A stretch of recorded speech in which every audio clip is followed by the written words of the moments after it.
Hello, YouTube. It is me, your favorite attention-seeking geek, Ben Crampton. It is Andy, your favorite geek, second favorite geek, Scottish guy, Perpetual Comics, and of course it is Tom Malin of Not Quite Mint fame. Happy Thursday, one and all. What's up, you? I feel as if you undersold us a little bit here. You sort of bit. had like such emphasis for yourself, and then it kind of got to me and Tom, and it was kind of like, and these guys. Yeah. Well, how long have you known me for, Andy? Like, you know, that's how I roll. If it's about myself, 110%, baby. If it's about anyone else, let's. How does it feel for us to be on top? It's heavy. He ain't heavy. He's my brother. No, it's nice. It gives me a lot of comfort. It really does, guys. It's Thursday, the 19th of August, and it is Killer Comics show time, and we've got another jam-packed show. As if it wouldn't be jam-packed. Every week there is jam in and around your faces, and you love it. Now, we're not alone, gentlemen. There are various voyeurs lurking in the depths of the internet. Of course, we've got you two idiots there in the chat. But we've got why we comment. Dave Collects. Yeah. He is here. Yeah. Thank you very much for joining us. We have copy 801. Hello, Rob. Thank you very much for attending. We've got the man, the myth, the legend. Massive shout out as well to this gentleman for what was a shockingly brilliant AOK. I was expecting one like juggernaut filler issue, and I ended up getting a whole box of stuff. So thank you very much, Fuzzy Dunlop. You are too kind, and I don't deserve you. And then we've got the Optimist UK, Darren. We've got El Huevos. Thank you very much for joining us. I believe you're a first timer, so we will be gentle. And you know, losing your killer comic virginity. Hopefully, you come out at the end of this in one piece. Leon Russell, thank you. Oh, we haven't seen this pirate in a while. Ahoy there. The ship has come back to dock. VP, welcome. Hello. Another new kind of face-ish, I think, to the channel. So it's nice to see you. I think I might have seen VP on our channel before. Maybe brilliant, and that's probably why we haven't got a lot of audience retention, because I forget. Wakey we got Wakey Watch there. Wakey every week. Thank you very much, everyone, for being here. We're going to repay you in information, entertainment, and there's one more thing. What did I forget? Looks. Up there. See ya. Up there. Right. Okay, guys. Let's turn it on its head. This week, and we're going to do comic reviews first. So we are going to look back at the books. The books? I don't know, how long have I lived up north? The books. Let's look back at the books from last week. So that's week 32, I believe. And we've all picked a book, and the first one is our Mr. I to the N to the D-I-E, Andy. Tell us what the hell is this about, Andy? What the hell is this shit? I was literally trying to work out what you were spelling there. Yeah, me too. I was like, that's not how you spell Andy, and I'm dyslexic. Has he been rude, or what's the crack here? No, thank you for that lovely introduction, Benjamin. Not sponsored by Monster yet. Silver Coin. It's a matter of time. No matter of time. It's days away. The Silver Coin issue number 5. This was meant to be the last issue of a 5-issue arc for the Silver Coin. I've spoke about this book before. I've mentioned how great it is, and I wanted to pick this issue because I knew that this was going to be fantastic. And as far as I am concerned, I thought it was everything that I wanted it to be. It almost felt that it had been written before they had sort of decided that they were going to continue this this run, because this looked at the backstory to the silver coin. And what I've said to everybody is that these books can be picked up, individually. You don't need to have read issue 1 to 4 to enjoy issue number 5.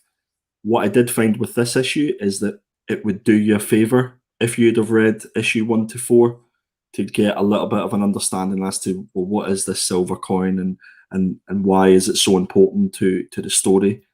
Ben, I know that you haven't been following the silver coin for the previous 4 issues. I'm really interested to find out what you thought. Did you go back and read those 4 issues, or did you just go straight into number 5? First of all, a welcome to M3 Leon's information booth. Thank you very much for hanging out. Okay, so I have not been reading this. I've been ignoring your words of wisdom. I pretty much always do that unless we have to read a book on this show. But no, so I went back. Ben, it's actually quite similar to what my wife does. She ignores me most of the time as well. So. Oh, sorry, what did you say, Andy? Tom wasn't listening. No, I was a good boy, and I went and I read the 4 issues that came before this, even though that I knew that it was kind of an anthology type thing that doesn't necessarily, all link in. But then it does. This kind of issue does tie it all in and wrap it all up. So I'm glad that I did 1 to 4, and I actually would encourage everyone to go back and read all of those issues. And it's quick. Like the way that these are written, it's very fast paced. It's very kind of to the point, and a lot of stuff happens in a short amount of time. So it's actually like a really entertaining, fun read. So I loved the kind of rock story thing by Chip Zdarsky. The Camp Killer story by Kelly Thompson was really cool. Potentially actually my favorite one, I think, that one. But I'm a sucker for like Jason Voorhees and bad slasher stuff. And then the third one started to kind of place some seeds with connecting stuff. So that was like the Thugs kind of cop chase type story by Ed Bryson. Yeah. Damn it, I should have committed. Committed. Bryson. And issue 4, of course, was by Jeff Lemire, and it was so cool to kind of see just those small threads kind of appear. So you have like the crow and the cabin you kind of see, and then of course we see this character that we are properly introduced to in issue 5. He's kind of seen in different flashes as well.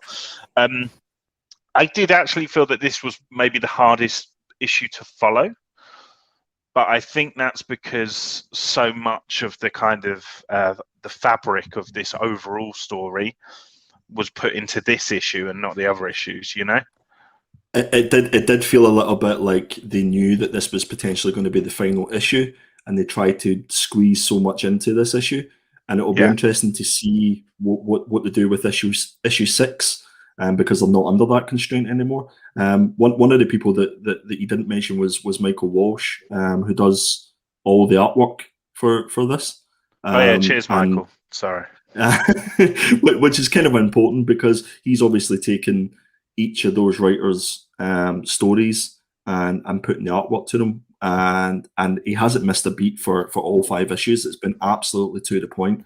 Tom, yourself, did you enjoy it?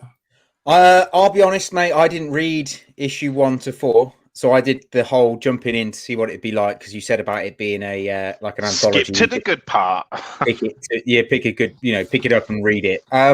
I didn't enjoy it that much, and that's more to do with the fact that I found it a little bit. I don't know. I just didn't really get it. I didn't really get what was going on. Like, I don't know. Horror's not my thing. I just thought this was a little bit. This is not my kind of thing I'd pick up and read, and I just didn't enjoy it because of that. I think, Tom, because we both felt similar things when there was another book that was like a period piece. Yeah. And I might be speaking on your behalf, but I kind of felt a bit detached by just because of the setting, purely because of the kind of setting, and that just never really resonates with me. So I don't know whether that was I think felt with this. It's very definitely, mate, because I kind of felt like I had nothing I could relate to, like if that makes sense. But that's not to say it wasn't well written. I thought it was a really well written book, and I liked the artwork, and I did think the story was okay for what, if you were reading it as a horror comic and you enjoyed horror comics, I think this would be way up there. But I just didn't enjoy it as I would have if I'd have read something else that might have interested me more. But I get the premise of this coin thing, and I did pick it up straight away that was kind of what was causing all the problems and is evil. And I liked that the guy on the cover gets his comeuppance. I think that's pretty cool. So yeah, I did like it for that, but overall, I wouldn't say it was one of my top picks. That's for sure. Well, guys, take cover because Firehawk has swooped on in. Welcome, Firehawk. I would highly recommend that if people haven't read any of these issues, is to actually jump into issue number 5, get the sort of backstory to what the coin is all about, and then go and read issue 1 to 4. Because that's what I actually done. Once I'd read issue 5, I went back and reread the other 4 issues, and you actually get almost a better appreciation for it, because whenever the silver coin does turn up in any of those issues, you sort of kind of know what it's all about. So that would be my recommendation. But no, it's, all right, I'll do it. I thought it was a good issue. Yeah. I'll do it, mate. I'll do what you've recommended, just because I want to give it a chance, because I didn't think it was bad at all. But I definitely want to give it a chance. So I'll go back and I'll read it. I'd definitely say go back. Like this comment from M3 Leon's like, I actually would go out on a limb and say that this is better than Basilisk and Berserker. But it's definitely better than Berserker. 100%. Yeah, Berserker is a poo book. Yeah, this is great, and you know what? It's just I love the kind of things that you don't have to invest too much into. Like it is what it is, and it's a kind of, and that for me is why I love horror movies. Actually, like bad horror films, because there's just no commitment. Like it's just let's just watch some dumb, idiotic teenagers get killed and have a good time, like legally. So the one thing that I did love about this book was the payoff, like actually learning what that cabin is and why the woods are spooky. And also I loved that effed up goat at the end. Actually, to be fair, the artwork is amazing for that part. Guys, go and pick this up for just a duck goat alone. Yeah. See, well, if they do a second print for this issue, which I hope it's the cover of that goat, that would fly off the shelves as far as I'm concerned. If you're listening, guys, make it shiny. Make his eyes shiny or something. Foil eyes. Foil those eyes, baby. Okay, right. So for me, it's a killer all day long. Killer for me. Binner for me. Get out to it. Split Fury. Fancy that, hey? Okay, right. So next up then we have the pick of our dear Mr. Malin. Explain yourself to the court. Okay, so I picked this week the IDW book, which comes from, it's a Star Wars book. It's a Star Wars High Republic book. It's the next chapter in their Star Wars High Republic kind of thing. It's not for adults. It's more of a teen to child's book, as it were. And it's the Monsters of Temple Peak.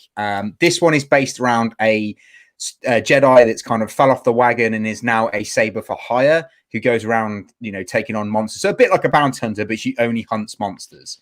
So this comes about, this story is about her and her adventures and kind of like her backstory of why she's fallen off the wagon as a Jedi, because she was supposed to be quite a good Jedi. I read this. I really enjoyed it. It was a fun book to read, to be perfectly honest with you.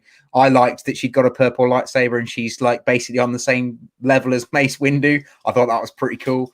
I liked the character in it. Her her sub character, the robot, was really cool and really like funny and engaging. I didn't think they tried too hard to cram in too much character development, but you were able to get the fact that I think what's happened is with her, she's fell off the wagon being a Jedi because of her friend who's a Jedi and what happens to him. So I think that's how that's going to pan out. There's the cool monsters in it. It's pretty cool. And she's obviously gone to this place where it starts at the start of the book. It's like a herd of monsters that get, or like beasts that get trampled on by a monster. That's how it starts. And then it gets to that at the end. But there's something fishy about that particular camp, which is pretty cool. So I'm really excited to see where it's going to go next. Yeah, I loved it. I thought it was great. And I loved the artwork. I thought the artwork was really crisp. But right up my kind of street. I mean, I like the anime style, cartoony style animation artwork. That's kind of right up my street. So I really enjoyed it. What did you guys think? Jeff Wong, where have you been all of my life? And Geek Driven, what kind of time do you call this to stroll in my kitchen? Guys, I am happy to have read a Star Wars book as part of this show. I don't think we give enough love to the Star and the Wars, both of them. I liked this because I was really buzzing for that Sidon Afano Crimson Corsair story in the last Star Wars High Republic Adventures, and it was rubbish. It was really pants, and it was like, I think there was multiple stories in that, so I actually quite liked that this was like one big coherent story. And I do think that this is maybe, I feel like they're onto a winner with this, with this character, with this story. Her, as Tom says, supporting cast, whether they be droid or weird little kind of Mogwai, green Mogwai guy. I think, Rachel Stott's art was a perfect fit for a book that is aimed towards a kind of teenage audience. Like, I felt like that kind of artwork is so easy to engage with. Like, there's no way you can't engage with that. Like, everyone's got taste, but this kind of feels like a really nice universal approach to the art, full of character, and kind of just has those nice, clear, focal points. So I like that.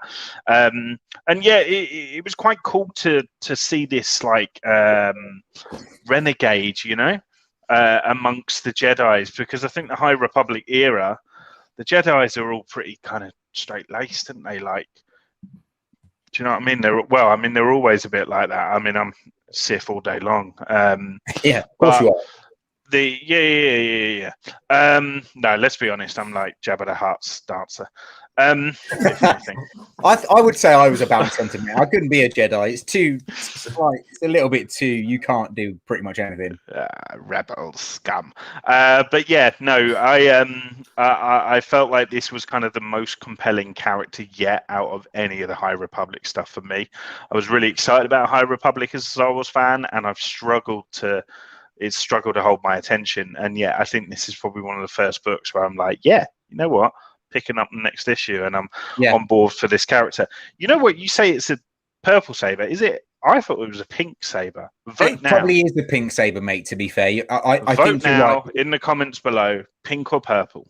If I remember rightly, I'm pretty sure there's a massive contract between the Star Wars creators and Samuel L. Jackson that nobody in the universe can ever have a purple lightsaber but him. So it probably is pink. That's the most ridiculous contract ever. Najila, thank you for joining us over there on Facebook. Pink or purple? That's the question. Geek Driven, pink or purple? I didn't really know whether or not we were going to end up on this question. Pink or purple? I mean, put that on your Instagram.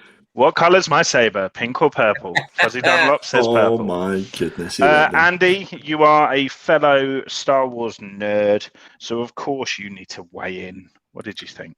Yeah, so I've managed to get my pull list into 14 books, and 8 of those are Star Wars books, so that kind of tells you what you need to know. Guys, I was really looking forward to reading this, and I was really disappointed. Really? I'm so sorry, guys. I really wanted to enjoy this book because I know that Cavan Scott has written fantastic Star Wars stuff. Yeah, like really But I just thought, I think that the best word I can use to describe this first issue was predictable. Everything in it, I'd either saw before or I expected to happen. I think the only thing that was a saving grace for this was the artwork. I think Rachel Stott's, some of the panel work that I've spoken about, the panel work in comics is so important, but just the way that they were laid out was superb in this book. There was sort of one-page splashes where you would turn the page and it would just be, it would just be stunning, absolutely stunning, and the use of the colour as well. But that was the only saving grace for me. That's what only made me get to the end of this book. And I think the word that I used was predictable. Even at the end, where we see what the character comes up against, you're kind of like, I've seen this before. It's like, oh, hello, say hello. Cameo. Cameo. Yeah. 1 wee second, guys. Pink or purple? Well, Andy is just doing a bit of housekeeping. I just want to clear up. Wakeybox asks if this is canon, and it is indeed canon now. All of the High Republic canon stuff is canon. So yeah, whether that's a good thing or a bad thing, I don't know. And it's who's versus the world? Oh, comics are versus the world. Thank you, mate. Thank you run the world so much. Comics. Right. My daughter has something to say. Go say good night.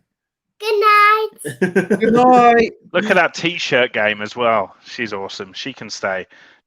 Why don't we just replace killer, Andy with her? I feel like that would immediately improve this show. The only issue is now is that Andy's got the slides, so we can't really move on in the conversation. Well, we can continue to talk about this amazing book that Andy didn't like. Oh, okay. Boom. There you go. Oh, I thought you had a ghost that was just like doing your admin for you whilst you were putting everything else to bed. Don't worry, Andy. I've got this. What was I saying about Star Wars again? I think you said it was a killer, didn't you? Yeah, you said killer. Yeah, it was. The story was predictable, and I was quite disappointed. But because I'm such a Star Wars geek, I'll be picking up the second issue. So, Star Wars, Disney, you done it again. Killer. Disney takes your money even when you don't like it. It's the story of all of our lives now, especially after watching that Eternals trailer. So it's a binner then, I presume, from Andy. A killer, I presume, from Tom. Oh, yes. A killer, I presume, from me. And you presume right. It's a killer for me. So Phil has joined us from across the pond. What's we up, do Phil? have GP Venom. Guys, if you've not been watching GP's reaction videos on YouTube, then time well spent. No. Right, okay, let's move on. We've got Batman 89, which is the choice of me. Was it? Yeah, it was. Yeah, it was. Was it? Yeah, you know it was. Yeah, I know it was. So we got Joe Quinones on the main cover there. We've got Warren Lau with another ridiculously hauntingly realistic variant B, and then we got the Torrin Clark team card variant there, which is just I mean, look at that. It looks like you found that in the bottom of your like magazine collection from the 80s. Smells like the 80s. I didn't know that Warren Lowe cover was cover B. That's really annoying, because if that's a cardstock variant, I could have got a hand on some of those. Yeah, it would have been cool. Although my one criticism is I don't think that looks like Michelle Pfeiffer. It's not supposed to, is it? Well, I suppose it is, I guess. I think it is. Yeah, I think that's kind of the whole point of this whole thing, which, interestingly enough, kind of brings me into some of the points I have about this. So you wouldn't kick her out of bed, though. I mean, I would, because I'm a married man, Tom. So I'd say, saved. What a save! I'd say, get out of my bed. Okay, stop. Like you're getting milk everywhere. Get out. Is that to the wife or to the? Oh my goodness.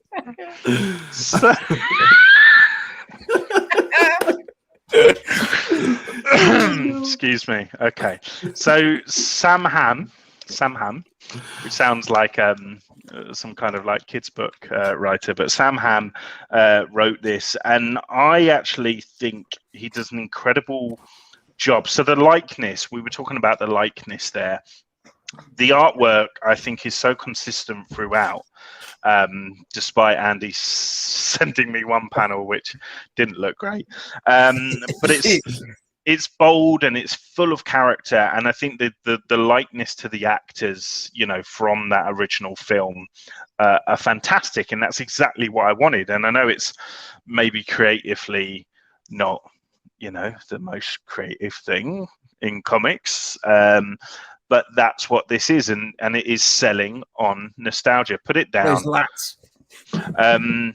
And I think it does an incredible job. I want to give a shout out as well to Leonardo Ito, who coloured this, because I think the colours are just fantastic. They pop so well.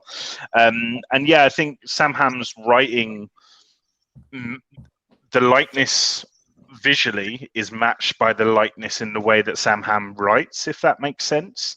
So like, yeah. I legit read Harvey Dent in Billy D. Williams's voice, like, you know, and I just felt like he got it, and he got what Billy D. Williams would have done with the character should he have kind of had that opportunity to continue, and we not get the Two-Face that we got. And yeah, and even kind of Michael Keaton as well. Like, I think the same sort of thing. Looks like him, sounded like him. You know, it came across really well. I just felt like it was a really great tribute, but also kind of opened up like a new avenue that hasn't been explored, and it's a fresh perspective, but honouring kind of Tim Burton's original vision, and it does that, as far as I'm concerned, a heck of a lot better than Batman Forever or Batman and Robin. Like, the Lydia and Sally thing, did you see that? The Easter egg and Halloween costumes. I like that. That was fun. And yeah, like, spoiler warning, but we actually get introduced to this version of Robin. So it's not the Robin that you meet in Batman and Robin, thank God.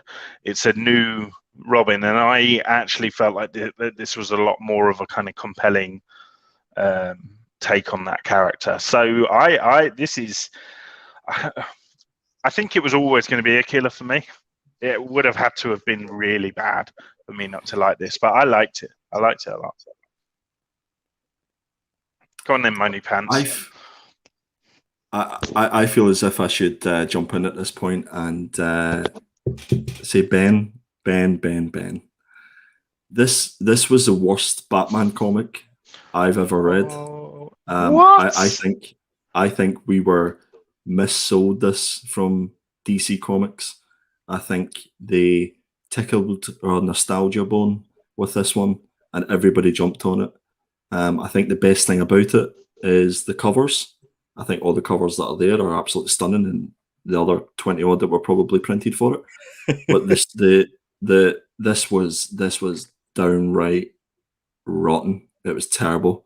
I really didn't enjoy it at all. I thought the story was disjointed. I thought, again, to use the word again, I thought it was really predictable. There's nothing new in Batman comics, and what it really made me appreciate was James Tynion's work, even though that a lot of people have started not to like that over the last few issues. It just made you appreciate how good we have it at the moment with that team. Do you not think the Robin thing was new though? Like, I felt like that was a really interesting thing to have Harvey Dent kind of represent a community, you know, directly, and then kind of have, you know, the link to the community in that sense. I enjoyed that. I thought that was different. I don't think I got an opportunity to actually take it in and enjoy it because I was too busy looking at the poorly drawn Batman. To be fair, it is, the artwork is not great. Yeah, it was. Wakey It wasn't Box for me, wants to sorry. read along with all the accents, but if you've watched this show, you know that it's usually hosted by a heavy Cockney accent, and we've got the jock at the top there. So I really don't. That's a Did you say Batman no jock? one wants to. Did you say jock? Yeah. Just Is that allowed? yeah, that's all. I thought you said something else. I was like, all right, okay. No, I Batman, but said you don't have to go jock, that but far. I was worried that like might have become a racist word recently, and I never What, the word realised. jog? Yeah, I don't know. It's 2021. It's hard to know these days, right? Tom, I've seen nothing. you are an artist. Okay, Yeah, so unfortunately, talk Ben, about the art.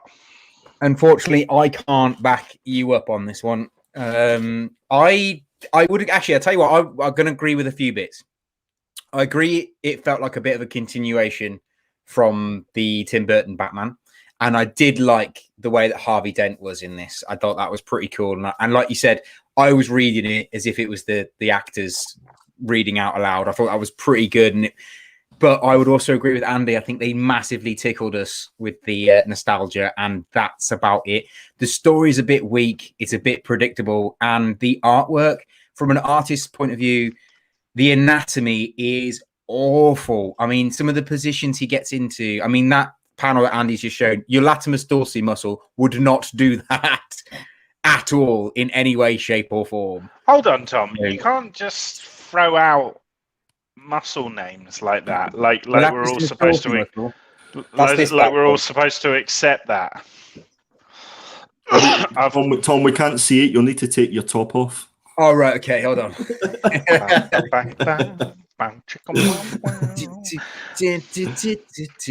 Look, we've got 13 viewers currently. I feel like that would double immediately. You got to do what you got to do here. Send the link out to the ladies.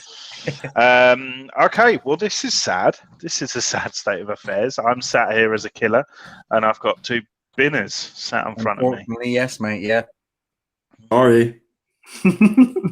Oh, we forgot some covers, guys. I'm sorry. I forgot to mention that there was some sexy covers to take away from the poorly written book. Always got time for sex. Don't get a jab in extra when you don't need an extra jab. Like, I love this Jim Lee, Nico Cyan variant. That's so cool. Jim Lee tribute sort of thing. The Matina one for me is beautiful, absolutely beautiful, and that came as a Virgin variant as well. So that would definitely be one for me. That if the sorry to say it again, but if there wasn't such a poor story, I'd be picking it up. You know, they did I think they've done a matching variant, the Nico Cyan for the Batman, Superman 79. I want to say. Yeah, a book I definitely won't be reading. No, yeah, it's I mean, I don't do the old I don't do Superman, so not even those. Not even if we were all dressed as Superman. No, I think there'd be no way. Did you notice they never took my advice in doing a foil Batman 89 logo cover, or even a foil Batman logo cover? I remember you saying, when we were did we talk about it on the I think it was last week. Yeah, I think so. And we mentioned it last week.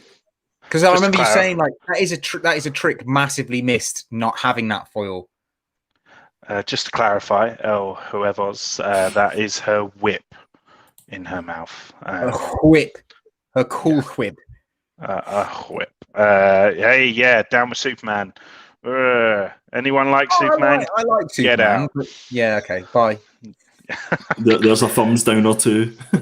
You know what I've noticed tonight as well on all our comics? It's been a 2-to-1 ratio split here on the panel. That could change. Yeah, now let's see if we can change the tide with our final choice. I think we might.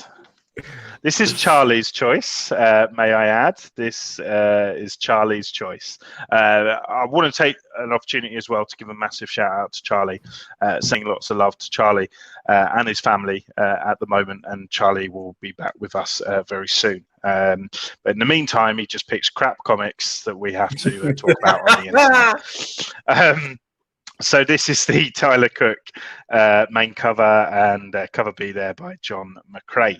That is not my cup of tea, that cover B. That, get it?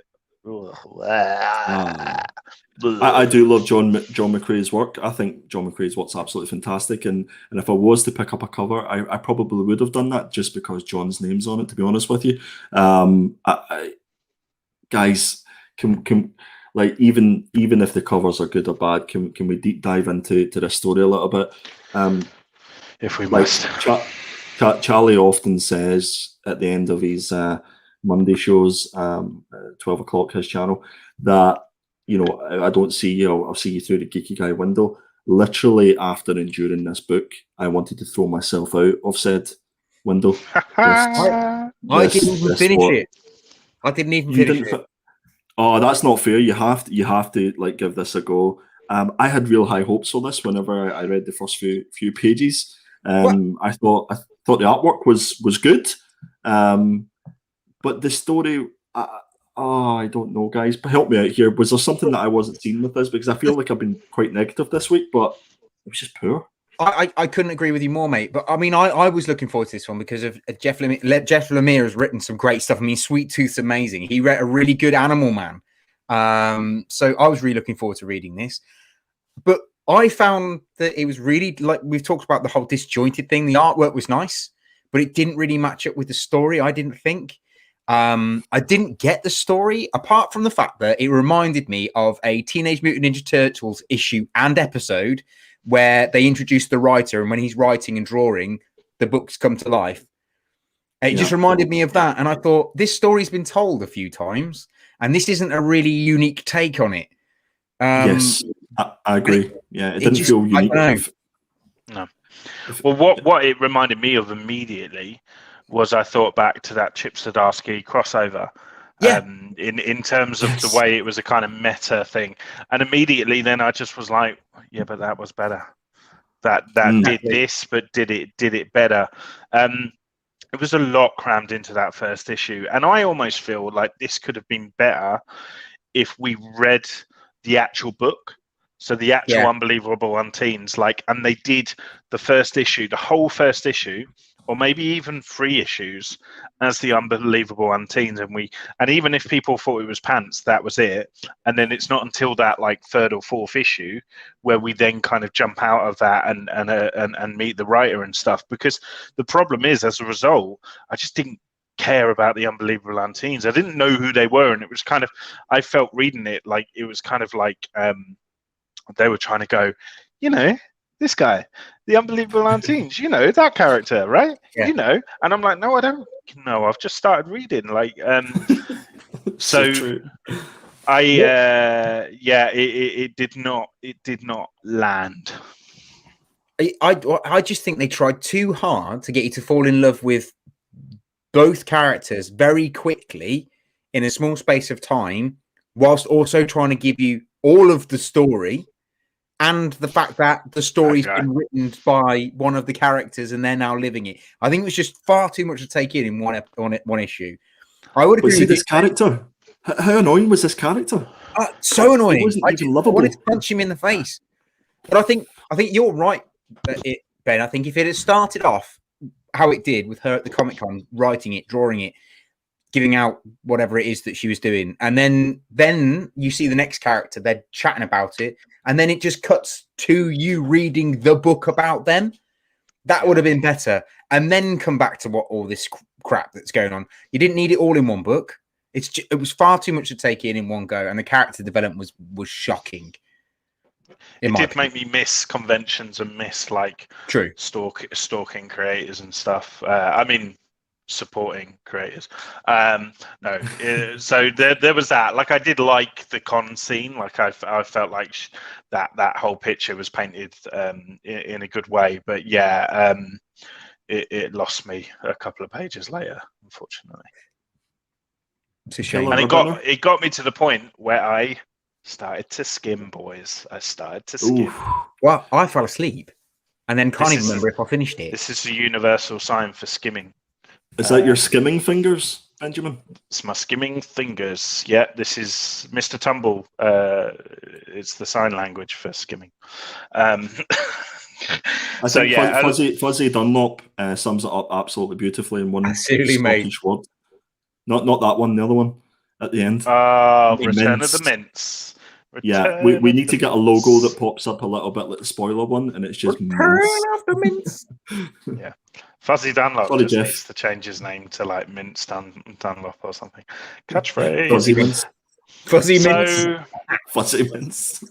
after everything, we had 3 books that were 2-1, and here we are on our final book. Charlie has united the Trinity, and we are all in agreement that was a binner. So those, ladies and gentlemen, were the comics of the week. So we're gonna move forward now with real intent and real desire in our hearts, because it is the continued road to Thoughtbubble.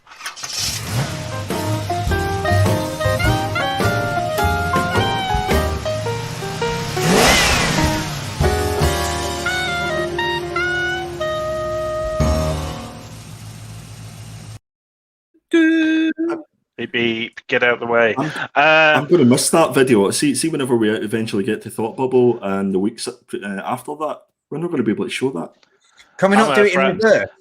And we'll do the road out of Thoughtbubble. For 12 months. The road back from Thoughtbubble. The road out of jail. No, I'm going to throw it out there, guys. I think that should be our theme music going forward for the whole show. Yeah, I agree. For all of our individual shows. I think this should be a vote. I think it should be a vote for everyone that watches. Should this be our new theme tune? Yeah. So, wait a minute. Is this what happens when Charlie doesn't do the show for a couple of weeks? We start changing the theme tune. I love it. We're taking over. We make creative choices whilst we're in the executive position to do so. Exactly. They'll all get changed back. It's fine. The road to Thoughtbubble is basically, we are all planning to attend Thoughtbubble. We're very excited about this as a channel, and what we decided to do is feature a chosen guest who is due to attend Thoughtbubble and give them the spotlight for the week and talk about that creator. We are also going to have some other bits and bobs going on as well with this feature. We had Alex Barnwell on last week, who is a member of the Red Shirts, the volunteer team for Thoughtbubble. We're hopefully going to have some exciting interviews coming up with some more kind of staff members and maybe even people who make some interesting decisions there as well, as in the organisers. So stay tuned for that. But in the meantime, who are we giving the spotlight to this week, Andy? We are giving the spotlight to the one, the only, Mr. Scott Snyder. Way, Scott Snyder. Woo. And this, as soon as this was announced, I was delighted, absolutely delighted. It was really interesting, actually, like doing a little bit of a deep dive to find out a little bit more about Scott and, you know, his backstory, to find out where he started. One of the things that jumped out at me was his love of all things Stephen King, and that he effectively started a career in writing after reading Eyes of the Dragon when he was only 9 years of age. Now, I must admit, I don't follow Stephen King's work, but has anybody in the chat, or have either of you guys read Eyes of the Dragon? Can you confirm or deny whether it's enough to make you go and pursue a career in writing? I've not seen it. I can only watch Stephen King books. I have to watch them. Is anyone in the chat? Surely some of the old boys like Fuzzy Dunlop. I feel like you would have read this. Come on, man. I know Copy 801. That's he goes to the same LCS as Scott. I've seen pictures on Copy's Instagram, so definitely go check out Copy 801 on Instagram. Although I believe Scott has filed for a restraining order. Restraining order. Yeah. What, from Copy? It's in process. Snyder's restraining. So Stephen King apparently handpicked two Scott's short stories, which were Wreck and Dumpster Tuesday, for the Best American Short Stories Anthology, shortlist in 2007.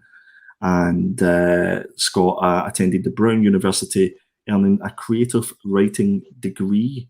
Oh wow! I didn't know that either. So you can see Scott's Instagram and his Twitter details there. I'm sure that everybody that watches this and will watch this in the rewind is already on those social channels. But if not, then you can go and give him a follow and let him know. If you haven't been, and let Scott know that we sent you. That would be cool. I've put 4 books here at the bottom that are kind of, as far as I'm concerned, well-known books that Scott has done. So the Batman run, everybody knows about that run. That's issue number 1 that I put there.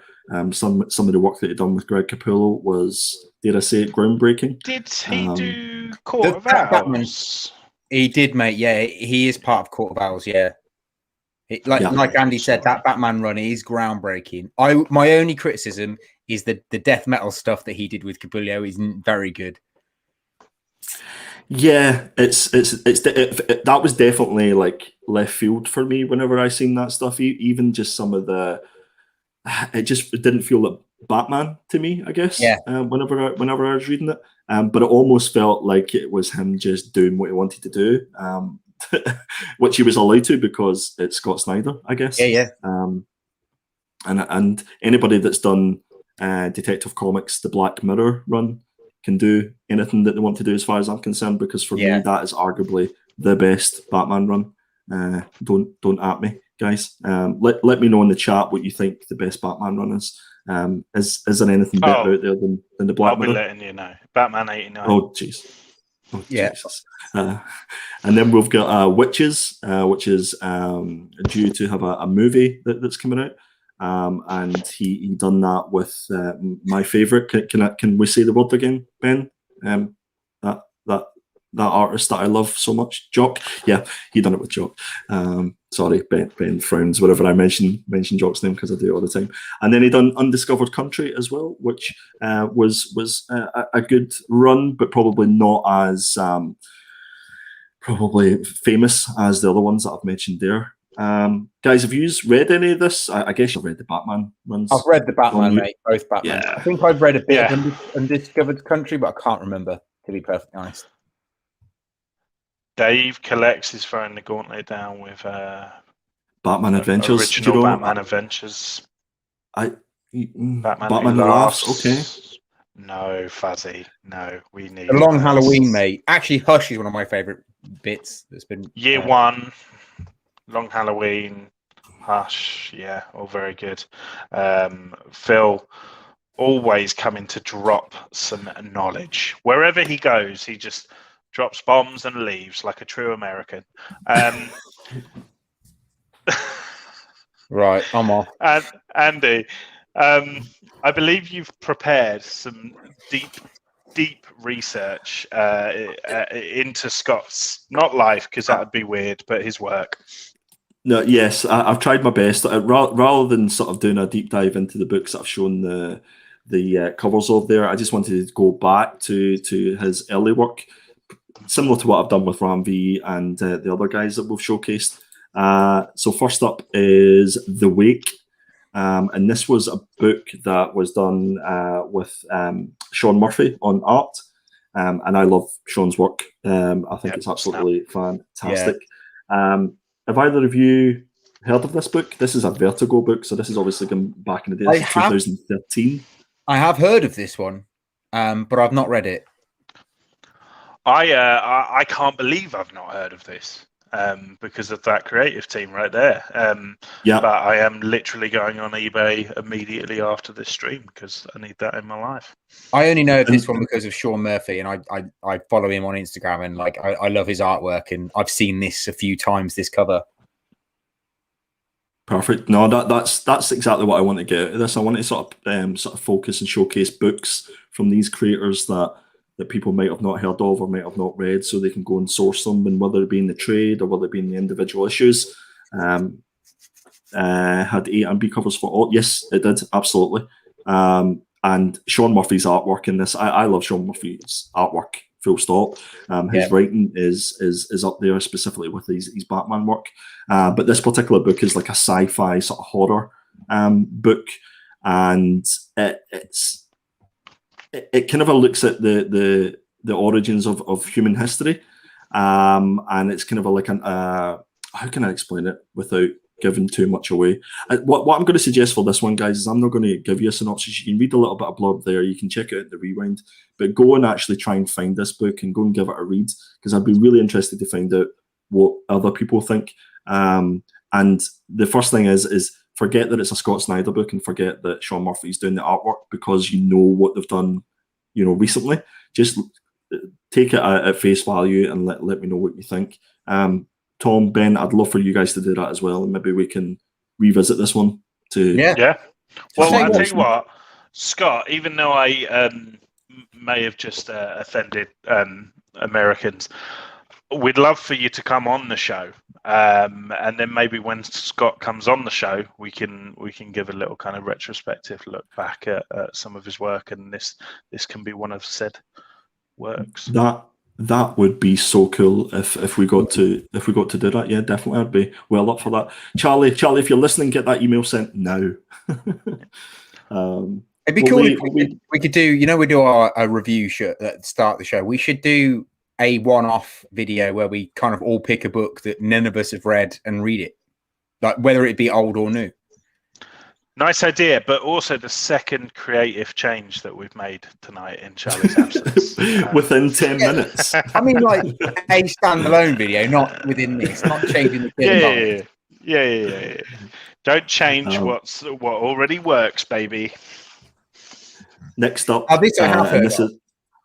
This was what I can remember when this came out, and it was one of the first oversized books that I could remember getting. This is well before the DC Black Label stuff that we're well aware of. So this was a 3-issue run with Scott Snyder and Jeff Lemire.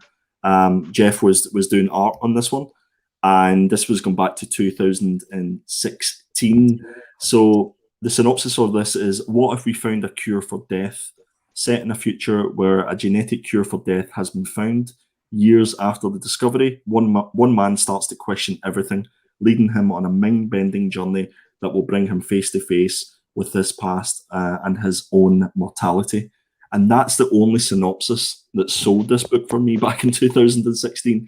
And that was enough for me to pick this up. Obviously, Scott was coming hot off the heels of his Batman work, so everybody kind of wanted to jump on this just to see what it was like. But the beauty about this book, it was completely different from everything that we'd read before from Scott. I think this is definitely one that I would suggest that everybody goes and tries to find and pick up. It is fantastic. Have either of you guys read this one? I haven't read it, but I've heard of it, and I've read a review about this one because I wanted to read it myself. The only reason I didn't pick it up was because of the review that I read, and the review was very much basically saying that if you're going into this reading it because you've enjoyed Scott Snyder's Batman, don't. Yeah. It's a very good book and it's very well written by Scott Snyder, but it isn't what you're going to expect if you're a Batman fan. It is not on the same lines, but it is a good book. It's a deep book. It is a deep book. You literally need to forget about all the Batman stuff and read this. But I think you have to be kind of almost mentally prepared for this book, because it's not an easy read. And you have to keep going through those 3 issues, because if you give up, there is a chance that you might just go, well, this isn't what I expected, so I'll just put it back. But definitely read it to the 3rd issue, and in that 3rd issue, there's something that really, really cool happens, and it makes you go back to revisit those other 2 issues again. So I can't. Sounds similar to Stillwater. Is that the case? Do you know? I think this is probably a lot deeper than this came Stillwater. First, didn't it? This came first. So. Yeah, of course. Yeah, 100%. I think Stillwater's probably an easier read, to be perfectly honest with you, and certainly the artwork and stuff like that is a little bit easier to consume. This is definitely a heavy book and something that you need to be prepared for before you jump into it. Guys, I'm off the hook with the Americans. Thank God. I was worried for a couple of seconds there. Cheap on eBay, apparently. So go ahead and see if you guys can pick this up. And Phil here thinking that it's a mix of prose and comic pages, as I recall. Nailed it. That's a lot better articulated than I just did there. Sorry. Nailed it. Well, there's a reason. There's a reason Phil is not on this panel, is because he's far too articulate. I've not even said that word right, have I? Articulate. Oh, don't ask me, mate. I can't. Yeah, spell I didn't, Tom, and there's a reason. Thank you. Severed, 2011. Hit me. Hit me. This is a classic horror book from 2011. So I think this may be like some of his first kind of a published work. I might be wrong about that, but yeah, certainly the first Image work I can remember. So the synopsis on this one is: a man haunts the roads, a man with sharp teeth and a hunger for flesh. When 12-year-old Jack Garren runs away from home, you'll see how quickly the American dream becomes a nightmare. I'm actively picking up the issues for this at the minute, guys. I haven't read any of it, and that they're really cheap as chips to pick up. But it just sounds cool, and I'm trying to pick up those back issues for all the stuff before the main Batman runs that Scott had done. The writer, I think this was jointly written with Scott. So Scott Tutt, who I hadn't heard of before, and the art was from Attila Futaki, and the covers for this, all the covers for all the issues are absolutely beautiful. So definitely one to consider picking up. Yeah. You know what, as well, I think it's worth throwing out there, guys. If you are a specker, then Scott Snyder, sorry. Scott Snyder. Guys, it's been a long day, okay? I've been to a theme park with a 1-year-old. It's been a long day. No, I think Scott Snyder, down the line, we will be holding in the same breath as other greats like, Frank Miller, you know, the icon sort of thing. Yeah. Do you not think we already are a little bit, Ben? I think we do. People do hold Snyder up that high already.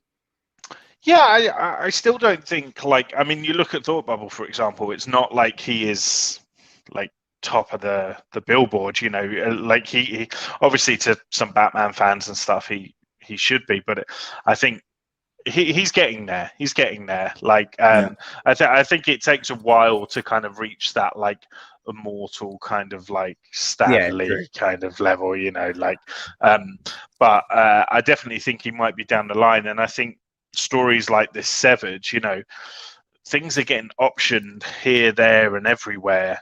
Like there's no tomorrow at the moment, and you just never know what the next Amazon or Netflix series might be. So, 100%. Just saying, throwing it out there. Yeah, and as I say, these are really cheap to pick up as well. And funny, Fuzzy reminded me that I actually sent him a couple of Severed issues that I had doublers of, and trying to get him to read it. So I don't know if he's had the opportunity to pick them up, Fuzzy, but you definitely let us know if you enjoyed the issues that I sent on. There is one book that we kind of haven't, we'll fail to mention, and everybody's probably screaming saying Nocterra, but we haven't forgot about Nocterra. Segue. So yeah, Best Jacket Press. Have you guys heard of it? This is Scott Snyder's baby that he has set up, and this is where he is going to publish all his work, and he's going to own all the rights to it, which I think is definitely the way forward. And I think so. Does that mean? Sorry, Andy. Does that mean Nocterra will stop being an Image book? I don't think so. I think it will still be under Image, a little bit like. So I think most of this is going to be under Substack, and I believe that similar to Donny Cates, who announced this week that he's moving to Kids Love Change to Substack, then I think they'll still publish some actual physical copies through Image. But again, I guess when Scott comes on the show, he can confirm or deny what the plans are. But, yeah. And guys, if you don't know what Substack is, it's big news in the comic book world this week. It's probably such big news that we kind of not going to go into it, because I think it would take a long time to really kind of break down. But long story short, OnlyFans for comic book writers. Oh, I like it. That's maybe what I called it backstage. OnlyFans for comics. Yeah. But I'll give you the credit for that, to be fair. It's the way that you got me to relate. It's like, how can I get Ben to understand this? What does Ben use a lot of in his life? Oh, onlyfans.com. You're not wrong. But yeah, listen, guys, Substack is going to be the future, whether we like it or not. I might not be able to afford it, which is going to be a little bit of a problem when it comes to actually consuming some of my favorite titles, my favorite writers. But let's have a Substack conversation at some point. I think that would be a good conversation. But yeah, Best Jacket Press, guys. These are some of the books that Scott has as part of this sort of company that he set up. So we have Demons. We've obviously got Noctera. We've got Chain, Clear, and Duck and Cover, which I think is a fantastic title, first and foremost. And there is a few more. We have Night of the Ghoul, Barnstormers, which I think is going to be a special book to pick up. I think the artwork for this looks absolutely stellar. And I read a little bit of the synopsis, which sounds really good. It's actually Tula Lote that's doing the artwork for this, who is obviously heavily involved with Thoughtbubble as well. A little nice link there. See what I did? We want to get Scott Snyder on Thoughtbubble. Yeah. And then we've got Dudley Datson and the Forever Machine. Again, another great name. Whoever's coming up with these names. Yeah, it's cool. If it's just Scott, deserves a tip of the cap. And then we've got Canary, and then arguably my favourite book that's coming out, Book of Evil. And it's simply because Jock is doing the artwork. So guys, there you have it. This is what we have to look forward to. I mean, if these don't come out as physical copies and you have to get them through Substack, will either of you guys cough up to read these? Look, I've got issues with Substack and getting physical copies and stuff but yeah, so that's, I mean, as I said, that's a whole nother conversation, but it's evident that the writers and the artists that are going forward with this have a hell of a lot to bring to the table. Like, this is a lot of shit right here. Like, so, and you know, it might not all be a hit, but let's be honest, the chances are out of those 10 books, at least 2 of those are going to be chef's kiss, I reckon. Yeah. I think the big question is how many of these have already been optioned? Because I would imagine that TV shows and movie directors are falling over themselves to pick all these books up even before we see the first page of the first issue. Yeah, true.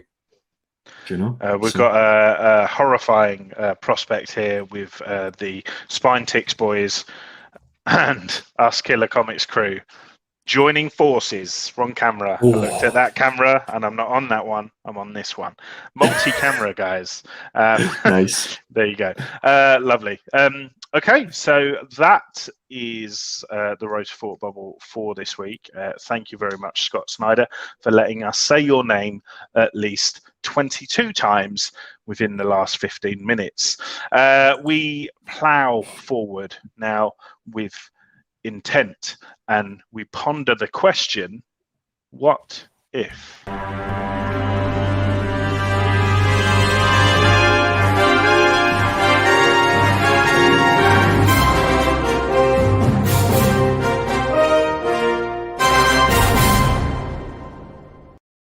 Is that the same thing you used for Loki?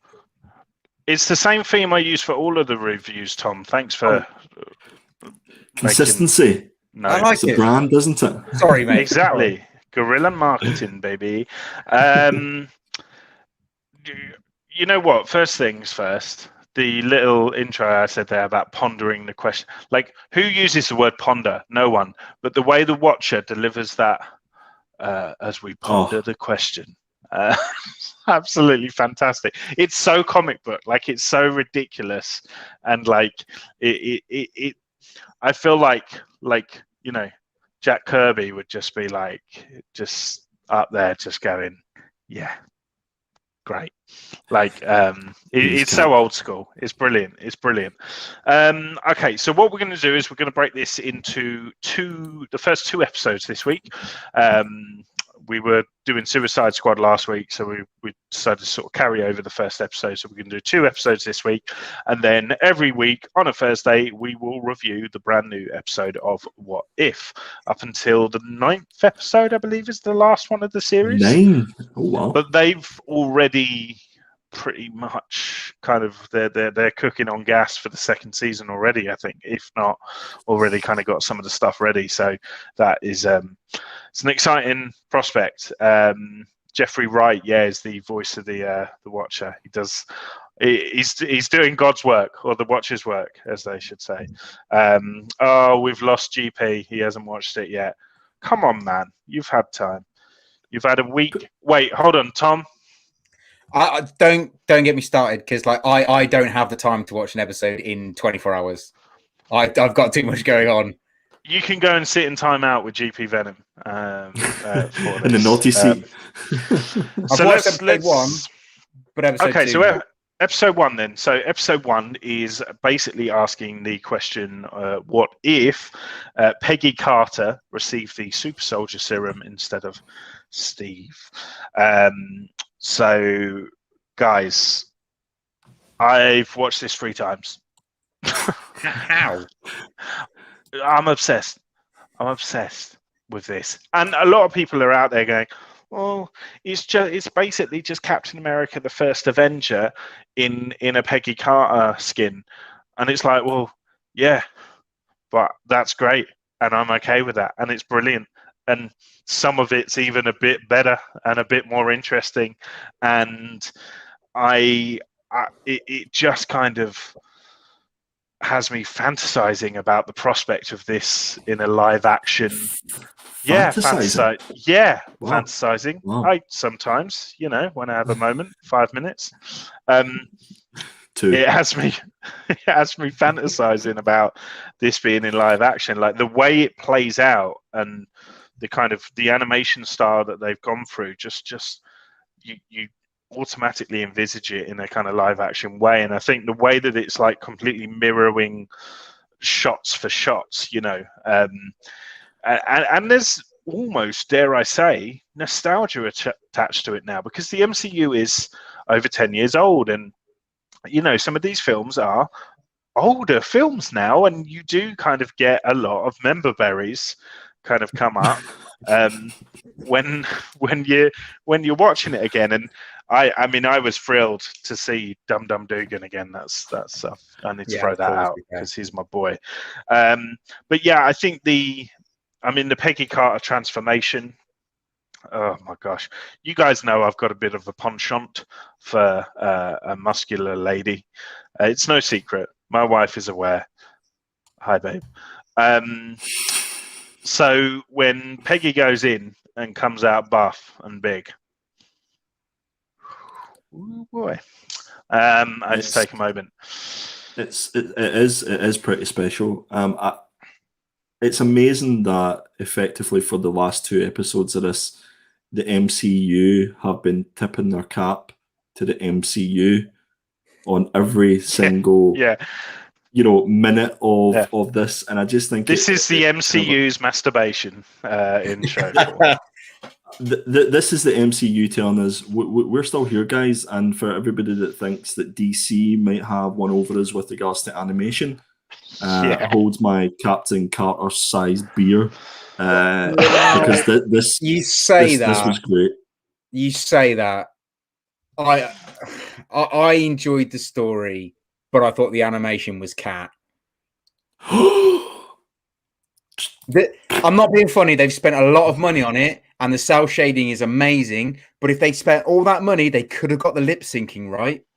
There's a fair few bits where the lips are moving and there's no voice coming out. The lip syncing is poor. It's really poor, and I found it really hard to get over watching the whole episode. Tom, well, yours is poor because you started and then you stopped and you carried on talking. You need to, I did animation at uni, mate, so it frustrated me. Oh, you know what? I did drama studies, and I don't tell Leonardo DiCaprio how to do things. I'm not saying No, I could do any better. I'm just saying they spent a lot of money on it. The lip syncing could have been a hell of a lot better. It didn't need to be as janky as it was. Stylized, isn't it? It's stylized. That's the kind of but still, thing they're going for. When she's moving her lips and you can't, there's nothing going on. I mean, that's bad. Do you know what it reminds me of? You know, Nuclear Family, the artwork in that, almost like pin-up sort of style. It reminds me a bit of that. It's I thought very the cool. art was lovely, and I like the cell shading, and I did really like the story, and I agree with the whole tip in the hat to the Marvel Universe being like, yeah, no, we're still here, we're still doing great things. Look at what we did do, and it still is brilliant. If we change the character to a female character, it's still amazing. I like that. I thought that was brilliant, but I just couldn't get past the shit lip syncing. I really couldn't. It was really difficult for me. I'm sorry about that. Oh my God. The last 2 episodes were an hour long, apparently. Nice. What? Apparently, the animation company is a company called Blue Spirit. Stephen Frank is head of animation there, according to Wikipedia. So if you just want to drop him an email, Tom, and I will sort his life out. Will do. If you don't like my opinion, don't invite me on the show. I love your opinion. I think it's great. I can't disagree with you either. I found there was a little bit of it was a little bit lip syncing going on, but I guess I almost forgave it because it was Marvel. Yeah. Because it was Marvel Studios, it was MCU, and I was too busy reminiscing about some of the great movies and the great characters that we'd seen. You know what? I think it.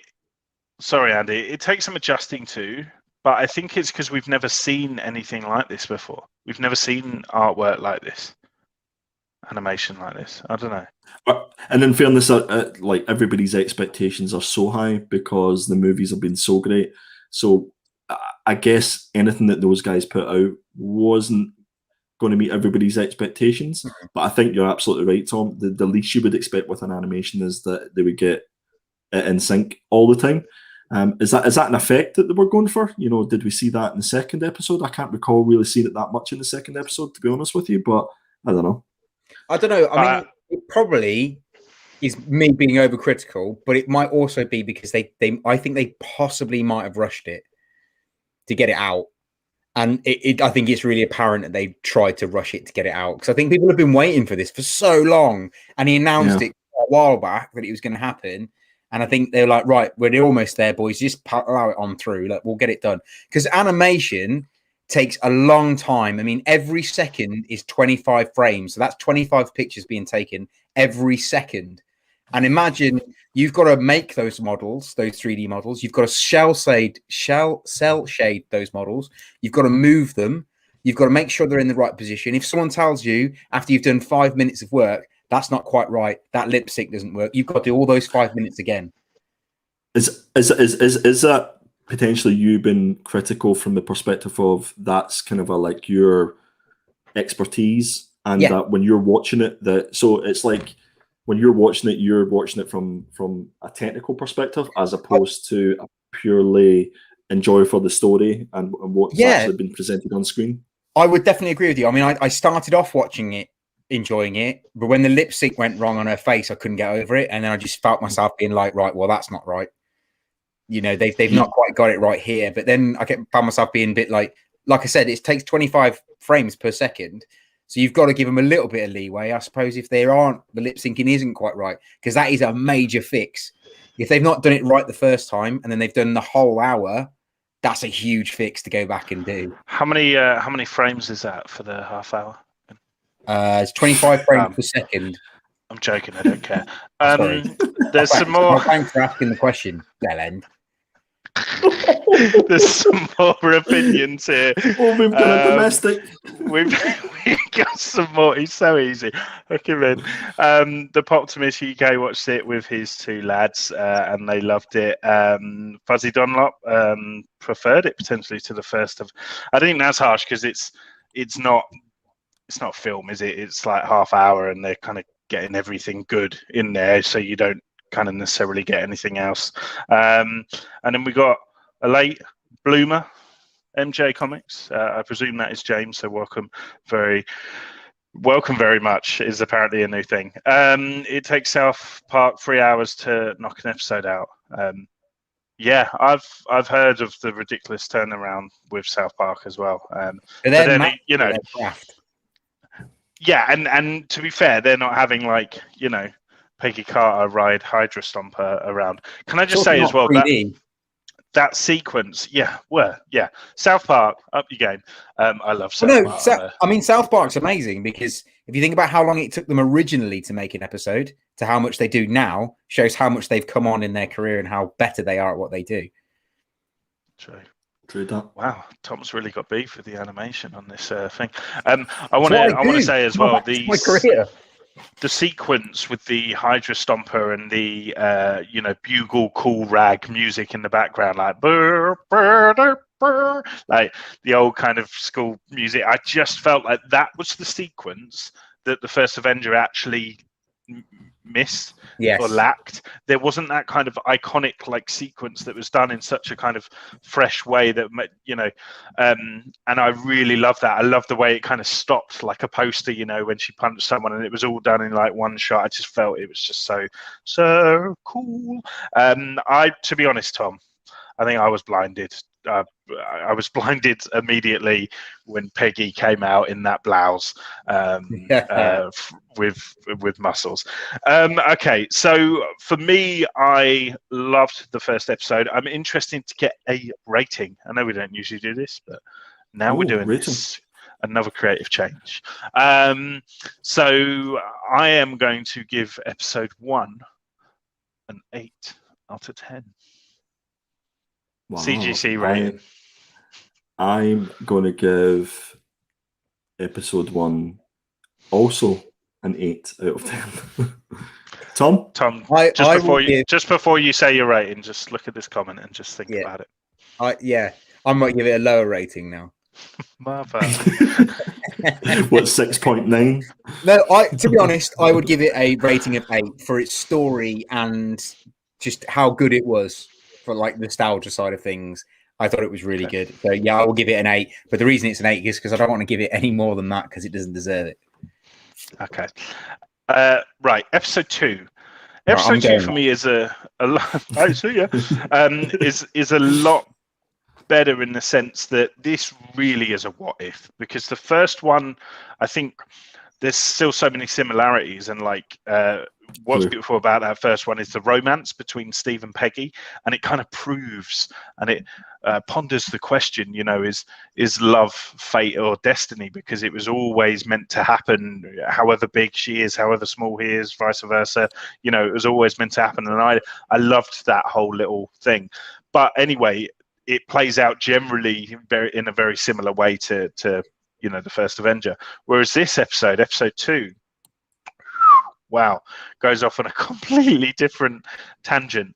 And this, I felt the kind of interesting question that this poses is like, you know, are bad guys or villains or whatever a product of circumstance or influence, whoever's like influenced them? Because essentially T'Challa has like healed the galaxy like subtly, like he's like, I mean, he's sorted out a lot of stuff just by being T'Challa and being, you know, the humble, you know, good-willed hero that we all know and love from Black Panther. And let's not forget, this is the last time that we'll see Chadwick Boseman as Black Panther T'Challa. So I think there's a lot to be said for that. So RIP, of course. I thought this was amazing. I thought it was amazing. It was so out there. It was so out there. It was so crazy, and it's everything that I wanted and the animation side to be. Because those What If comics back in the day were exactly that. It was just so it was curveballs every single issue, and it opened your mind up not only to different scenarios for characters that you think you already know. And the one big one that sort of blew my mind whenever he came on screen was Thanos. What do we think about nice, respectable Thanos? I was very, very uncomfortable, guys. discuss? Uncomfortable. I was comfortable. I was like, this was meant to be. This is the man I fell in love with before he killed 50% of everything. And again, I think it's interesting, isn't it? And what's so brilliant about the character of Thanos as the big bad is that, you know, his intentions came from a good place. He did it in a very horrendous way, but they always kind of came from a good place. And I guess there's certainly a line, you know, where you would say that about some people. But it was really kind of interesting to see, yeah, if he kind of went down that different direction, and he just looked so cool in like the Ravager uniform. I loved seeing Sean Gunn get more spotlight as Kraglin, because that's been one of my favorite kind of tidbits of those first couple of films. So it was really cool to kind of see him back voicing Kraglin. One of my favorite, and this really has been tidbits, is Howard the Duck, voiced by Seth Green. Yeah. Oh man, I was just. It was superb. You know, just the comedy delivery of that whole bit. You know, he was kind of going through the directions really quickly, like take a Louis on your left, and then T'Challa, like before he kind of shoots the control panel, he actually quacks at him, and it just all happens so quickly.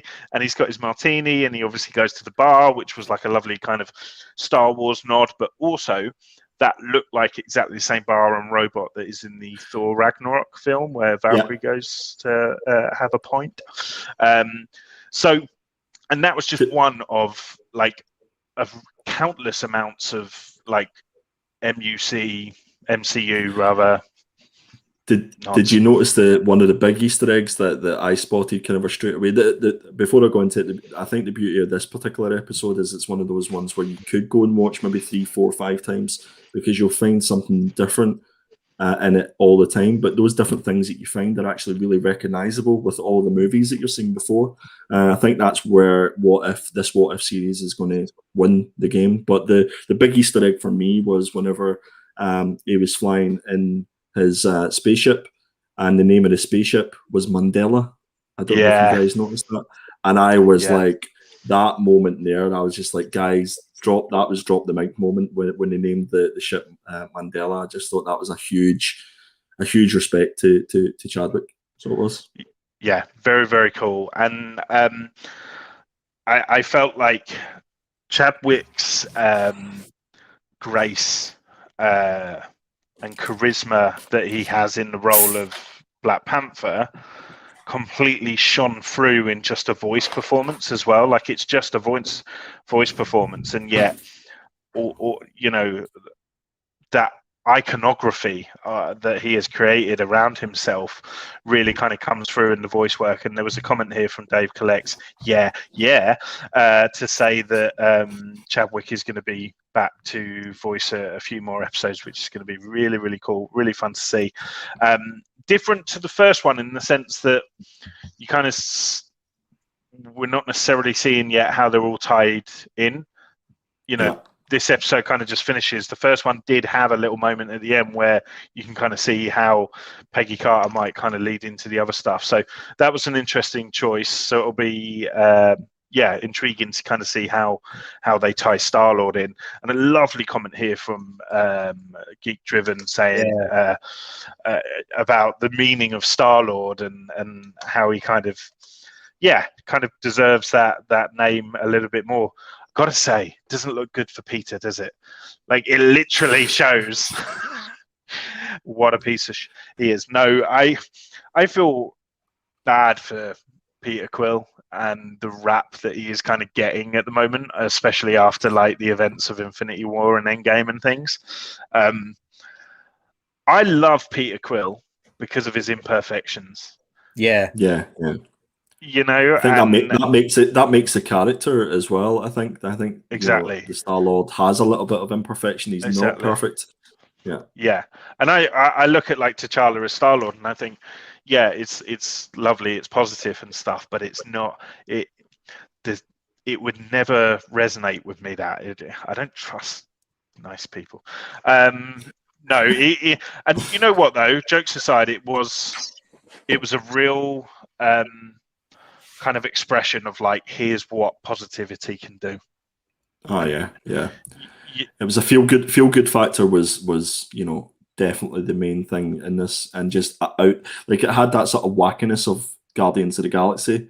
I remember the first time when I watched Guardians of the Galaxy, it was just fun and a little bit of craziness, and obviously James Gunn was doing his thing on that, and this definitely brought back memories of that. But also, it had the Black Panther kind of a level of respect. When you were watching it, you were tipping your hat every time when you seen something that you recognised. I have one question to throw to you guys into the chat. What other MCU character would you put as Star-Lord if you could do it? Oh gosh, that's a big question. Wade Wilson. Is he still getting picked up in 1988? That's the question. It's up to you. Whatever you just throw a character at. I didn't think about the question that much. I'd like to see Ant-Man in space, but obviously, if he was getting, he doesn't get, Scott Lang doesn't get the suit and stuff. So, but I just like the idea of visually of seeing like a tiny Star-Lord. What about Toad? Toad would be a great Star-Lord. Mate, Toad's not even in the MCU yet. Imagine when that boy shows up. The world is going to change.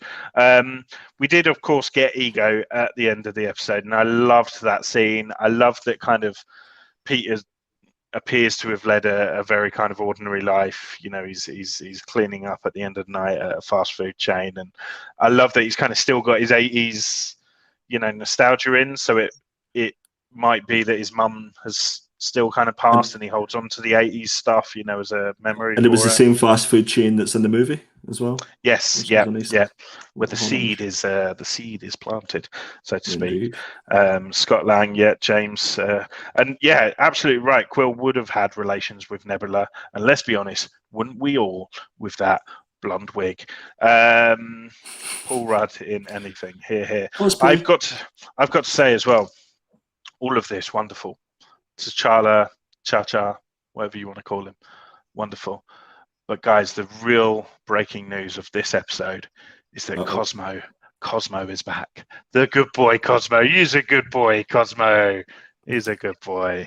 That was great. So happy to see. Did you find yourself pausing it when you were watching it for maybe the second or third time and like trying to pick out to see if there was any other Easter eggs? Well, I wanted to see when the Collector got his weapons out, and the obvious ones are obviously the shield and the Mjolnir, but I wanted to kind of see if there were any other ones. And he had Korg's arm, his fist. He had Korg's. An overly chatty Cronin is what he says. Brilliant. Was that Benicio del Toro's voice? Because it was. If it wasn't, give that person an Oscar, because the way that he kind of recreated Benicio del Toro's performance was absolutely fantastic. I love how the Collector was kind of like beefed up to the max in this as well. It was like he was a beefcake. It was. I'm just looking at Wikipedia. It was Benicio del Toro done the voice. Yeah. Okay. Cool. Fantastic. I mean, bravo, Marvel. I mean, it's our wet dream, isn't it? These what if storylines. It's what fans kind of like. What you're into.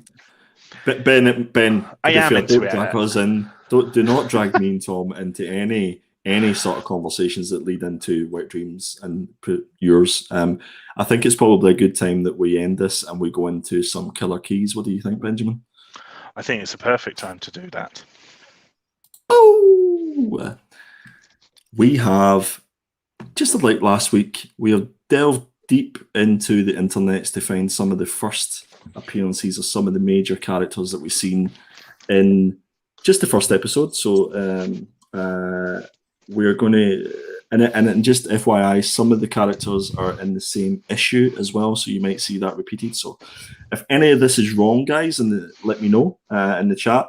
But be kind, be kind. First up, we have Captain Carter herself. Now, Exiles issue number 3 from 2018, guys. you can Have clearly you guys see. read it, Exiles? Yes. Mhm. So good. Yep. Yeah. So It is great. This was such an under the radar issue for me. It's one that I didn't think would do what it's doing at the minute. 2018, but you can obviously see that she has the Captain America outfit. And there's also like first appearances of Peggy Carter and first appearances as Peggy Carter as Captain America. But I chose this one. If there's any other that we should be looking out for from a key perspective, then do let us know. Benjamin, one for one, you're the baby. sort- 1 for 1. 1 for 1. I was going to say, Benjamin, you've probably got this. This is the sort of issue that you probably have in your. Yeah, I love Peggy Carter. It's no secret. I have touched the shoulder of Hayley Atwell. Nice. I paid for that honor, but that's definitely 1 for 1. Next up, we have the Watcher. A little one. I what a character. One of the characters where I went to do a little bit of Googling just to find out the backstory, because I didn't know a huge amount about what the Watcher has done and what he hasn't done. But his first issue, or first appearance, was Fantastic Four number 13 from 1963. Look at that. The amount of money it costs, that 12 cents, mate. Isn't that mad? How much you pay for how much you'd pay for that now? Add a couple of zeros on that now. Easily. Absolutely easily. I'm sorry to interrupt, but we need to shout out Korath in that episode too as well, because he kind of suddenly became a comedy character, and I was living for it. So yeah, I'm glad you mentioned that, Dave. Thank you. 100%, 100%. And this issue for Captain America Comics, issue number 1 from 1941. This is a big dollar issue. This is one that has lots of first appearances. We've got Captain America. We have Dr. Abraham Erskine. Good old Dr. Erskine. We have Bucky Barnes. And guys, if you have not read this issue, if you've not read this issue, please go to my YouTube channel, Attention Seeking Geek, where you can catch a look back at this issue and how bad it is. It's so bad. Segue up in the chat.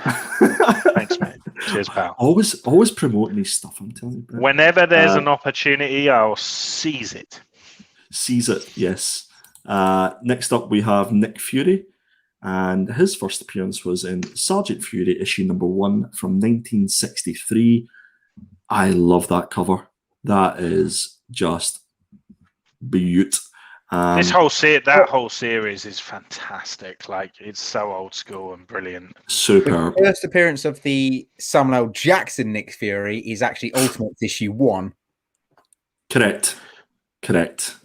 Yeah, but then the debate is like, that's not Nick Fury. It's Nick Fury Jr., isn't it? It's Nick Fury's love child. And that's what I found with a lot of these characters, because there's so many like cameos, there's so many versions of all these characters as well. No, you're absolutely right. And I think this character, I think he's one of your favourites, Ben. Dum Dum. Yeah, my boy, Dum Dum. Again, Sergeant Fury issue number 1. Same voice actor back for that, I think, as well. Yeah, exactly. Yeah. We've got Howard Stark.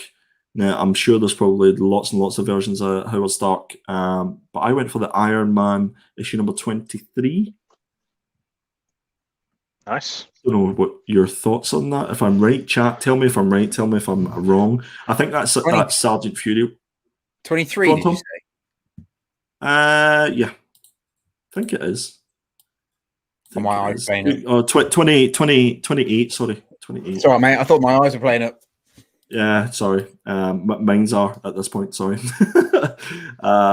Next up, we have, and we'll fly through these, we have Arnim Zola, Captain America. This is issue number 208 from 1977. And I think there's a bit of debate about this one, whether it's 208 or 209, but I went with 208. Oh, is it a cameo, Jobby? It's one of those ones, yeah. So, yeah. You can choose. You can decide to get both. I guess we've got Captain America comics again. We've got Red Skull. Again, Red Skull has lots of different incarnations, but I went for this as his first issue. Well, it's not. It's not in the first Captain America. It's not actually that Red Skull. It's someone pretending to be Red Skull. Yeah. Watch my video, and you'll find out everything. Second plug. I don't know why I'm trying to get views on something that's like months old now, and I've already gave up on. Listen, they all count. They all count, Ben. Clint Barton, Hawkeye, Tales of Suspense, issue number 57 from 1964, and I love this cover.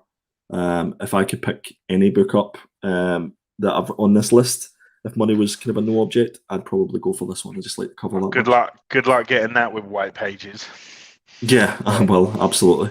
That monster at the end, did we all agree it was Shuma Gorath, or did we think it was something I've heard that it's not. I've heard that it's the same beast that is in that Guardians of the Galaxy 2 Volume 2 intro. Okay. That makes sense. That's what I've heard, but I don't know.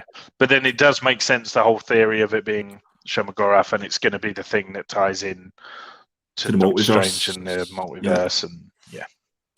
So Marvel Premiere issue, issue number 10, Marvel Premiere from 1973, and this is an affordable book. This is probably the one that I would suggest before the Doctor Strange movie comes out that people try and get if they're into that side of things, because it's easily obtainable compared to some of the other books that I showed there.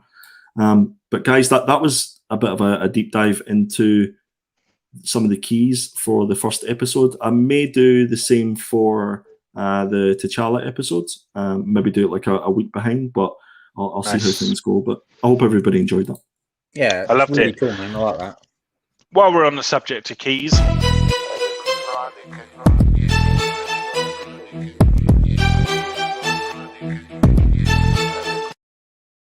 Dun, dun, dun, dun. You almost caught me off there. I was like, "Where's the slides? Get the slides ready." Where's the slides? I tipped keep up. Listen, I tipped my hat off to Charlie, who's able to do all these slides at his side of things. It's not easy. It's not easy at all. But Tom, we've got the not quite mint killer keys. Take it away, brother. Yeah, so these are the keys that are coming out on the 25th of August, which is next week. Yes. So these are ones that I'm recommending that people go out. These are not the indie. There are a lot more keys. I try and stick to the Marvel and DC ones because Andy does the old indies. So first up, I don't know if anyone's been reading this, The United States of Captain America, but this has been quite a good series, and it's been Captain America and the Falcon on their like journey around basically the world, meeting. Well, I say the world. The United States, meeting lots of different Captain Americas, and each issue has had a first appearance, and this issue is a first appearance and cover appearance of Joe Gomez, who is a Captain America from the Kickapoo tribe. I think it might be worth getting up. I'm not laughing. I'm just laughing that it reminds me of that long ass time ago when a town called Kickapoo. Oh mate, the Tenacious D son. Yeah. So that's this issue. Yeah. Is there not a bit of controversy about this particular issue just because it's a Native American and yes, yeah, there is a lot. There is a lot. Well, who's it controversial with? Racists. We'll move on to the next issue. Okay, yeah. So next up is the Avengers Annual Issue 1, and this is the first appearance of a brand new character that they're speculating on that hasn't got a name yet, but it's a character that has been said to have been beaten or has been beaten by Captain Marvel and Iron Man within an inch of their lives. So it'd be interesting to see what character has actually done that. So it's a character that's basically beaten both those characters quite easily. Okay. And this is an annual, isn't it? Yeah, it's an annual one shot. Okay. Yeah.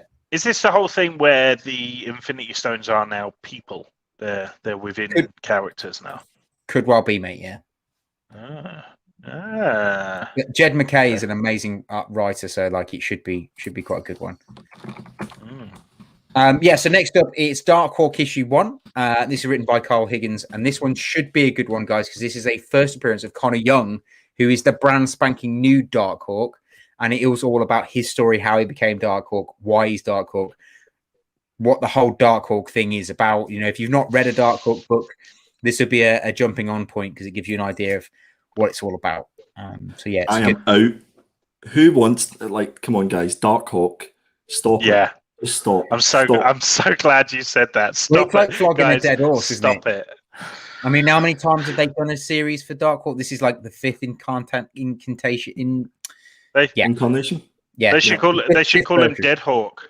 It's like flogging a dead hawk. Dead hawk. Can I just say, guys, if anybody picks it in the panel as a review, I'm resigning.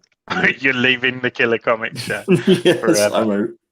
Funny you just say that, Andy. I'm going to pick this one now. No, I knew you would. Well, I suppose I deserve it after some of the stuff I've put you through, Tom, with the books that I've picked. So, oh mate, no way. I mean, Grimlock. Wow. I don't think I'm. Don't worry, boys. Clan Hunter next week. What's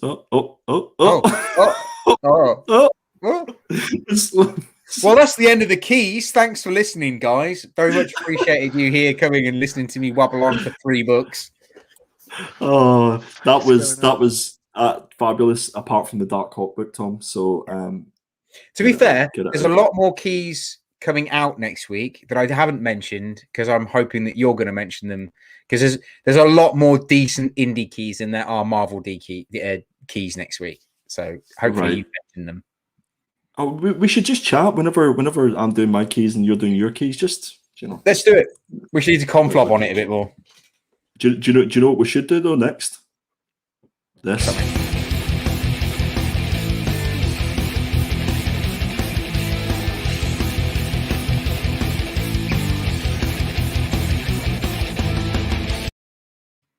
I feel like I need more of a rock tune on mine. Should I really just take Benjamin like off the screen, or should we just enjoy it? Oh, he's done it himself. Oh, there he goes. Bye, there he goes. Hopefully Benjamin will be back. Or not. So he's love each other, really. This is Perpetual Comics. That is me. These are my killer indie picks. Oh, there he is. Look at that face. Look at that face.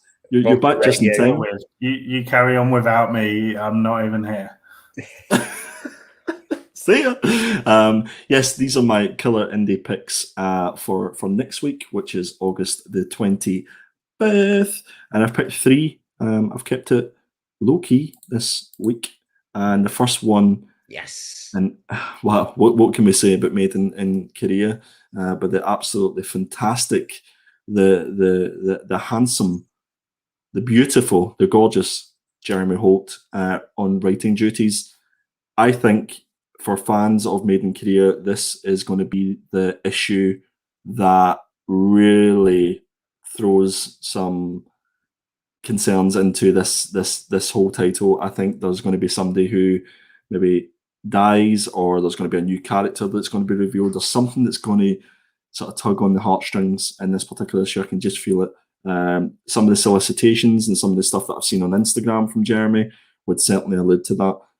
He did allude to it last time he was on the show, didn't he? He did allude that this is going to be exactly. Yeah. If you haven't caught some of the, so we've had Jeremy on twice on the Killer Comics show, and hopefully we'll definitely get him on again to have a chat through the issues, because it's really insightful just to understand how this book came about first and foremost, and secondly, the sort of relationship that he's built up with George Schall, who does the art, and this everything about this book just suggests that it's going to be optioned in some way. It's either going to be a TV show, or it's going to be an animation or a movie or something like that. Ben's talking, but I can't hear him because he's on mute. I don't think he knows he's on mute. Mute.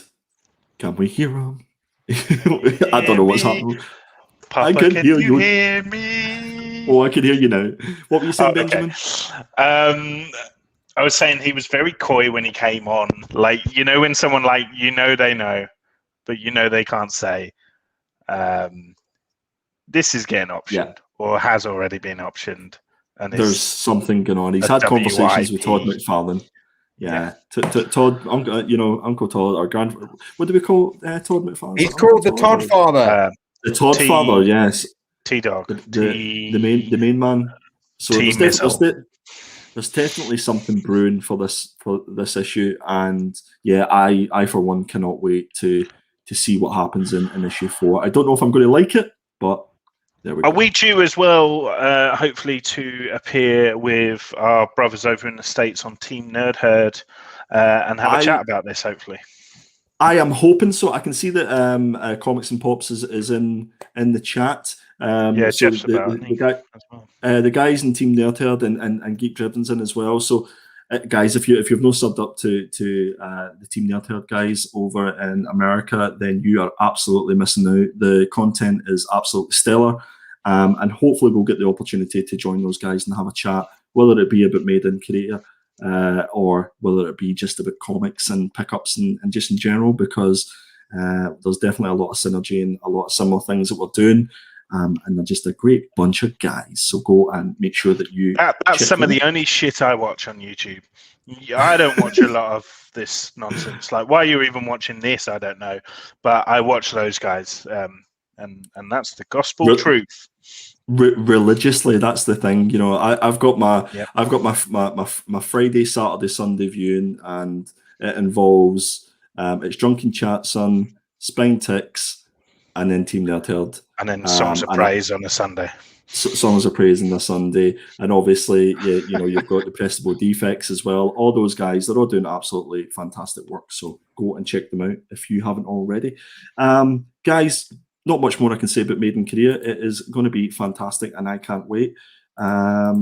Next up, we have the last issue in the series of The Many Deaths of Layla Starr by the wonderful Ram V. Oh, guys, I'm so looking for. Did you like that, Ram V? I don't know why I went all a cappella on Ram V. Yeah, that's. Oh, look at the viewers just went up by 2. Oh, 3. There we go. I should start singing more. But yeah, carry on, mate. That's you, Tom. Tom, I know you love this book. You've been reading this with us. Yes, I have. He's not read shit. I thought. I haven't read shit, but try doing what I do on a daily basis and see if you get time. Look, that's true. You know, we get it. You're saving lives, all right? I save a life every day when I wake myself up. Speaking of that, yes. So issue number 5 of Layla Starr is the last issue in this run, and I for one can't wait to see what happens with this, because the sort of solicitations for this are suggesting that it's a real sort of tearjerker, and it will really hit the emotion side. I for one got that for issue number 3, and if this does the same in this issue and ramps it up a little bit, I think this issue is going to leave us wanting more for this run, and I think if we are really lucky, we'll get more. And hopefully, when we get the opportunity to sit down with Ram, we can ask him those questions, which I believe is coming up soon. Benjamin. Yes, indeed. Stay tuned, ladies and gentlemen, because in a couple of weeks' time, we will be joined by the man himself. Ramvi is going to be an honorary member of the Killer Comics crew for one evening and one evening only, probably after he meets us. But we're very excited to have him on, very excited to chat about his work. And guys, I will try my damned near hardest to get some information about Venom out of him as well. So it's going to be a fun evening. Yeah, I can't wait, and we'll definitely be going for pints hopefully at Thoughtbubble, because he is going, which will be superb. So yeah, that is Layla Starr issue number 5, and last up, guys, I have Dark Blood issue number 2 by Latoya Morgan. We done a deep dive into Dark Blood issue number 1, which was fantastic. It was killers across the board, if I remember correctly. Yeah, man. And we also have as I say, across the board. So you can explain that, Benjamin, when Latoya comes on, because we will have Latoya coming to join us to have a chat about Dark Blood. I believe in September. first week in September. So look, we're giving you exclusive after exclusive for free. You're welcome. You are welcome. But yes, we are really looking forward to speaking with Latoya and finding out a little bit more about this run. And I'm really looking forward to seeing what is going to happen with issue 2. It's going to be a difficult one for the following week to decide which book I'm going to pick between that and the other 2 that I've just shown there. So, guys, make sure that you pick the right books. Ben, Tom, I'm looking at. Well, I mean, if no one else is going to pick it, I'm quite happy to pick Made in Korea. Then. Oh, what? It's going to be so difficult. That's 3 fantastic books that are coming out that week. So I just cannot wait. But guys, that has been my killer indie picks for next week. That has been. Let me know what you think. And this is.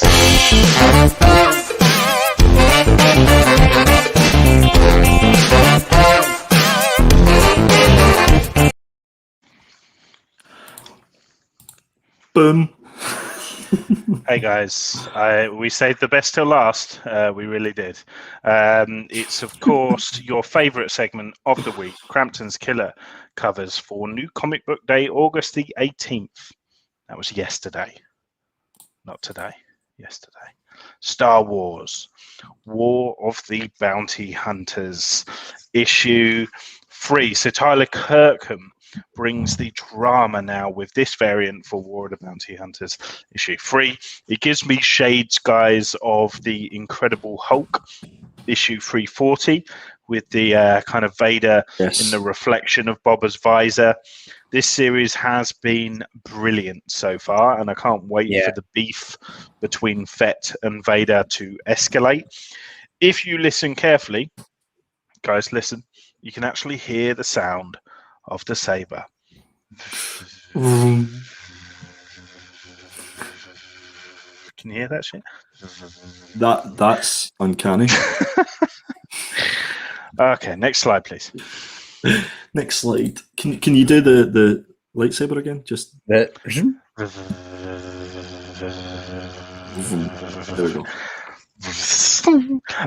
Gamma Flight. Lionel Francis is today's American Gothic tribute artist, which seems to be a weekly thing now, apparently. I mean, I'll never get bored of this homage. And anyone who knows me knows my unrelenting love for Crusher Creel, aka the Absorbing Man. So I'm really enjoying seeing him and Titania get more attention. You'll also notice that Titania is a muscly lady, and if you've been watching this show, you know my feelings towards that as well. So here they are. Hashtag couple goals. Thank you. Next slide, please. Are you actually going to pick this up, Ben? I've been really enjoying this series, you know. I've got the first issue. I haven't picked up the second and this one yet, but I have read the second and this one, and I've been sort of enjoying it. There's some of the kind of Immortal Hulk stuff's going over my head because I didn't read that whole run, but I love the team. Like, it's so random and kind of rubbish on paper, like Puck. But I love those characters. I love those characters when they're plucked from obscurity. So shut up. Don't judge my decisions. Next. Batman. Secret Files. Clown Hunter. This is the Nico Cyan variant cover. Or is this the variant? I think this might be the cover A, though, you know. Anyway, he's back, baby. My boy Bayo is finally back and in the spotlight.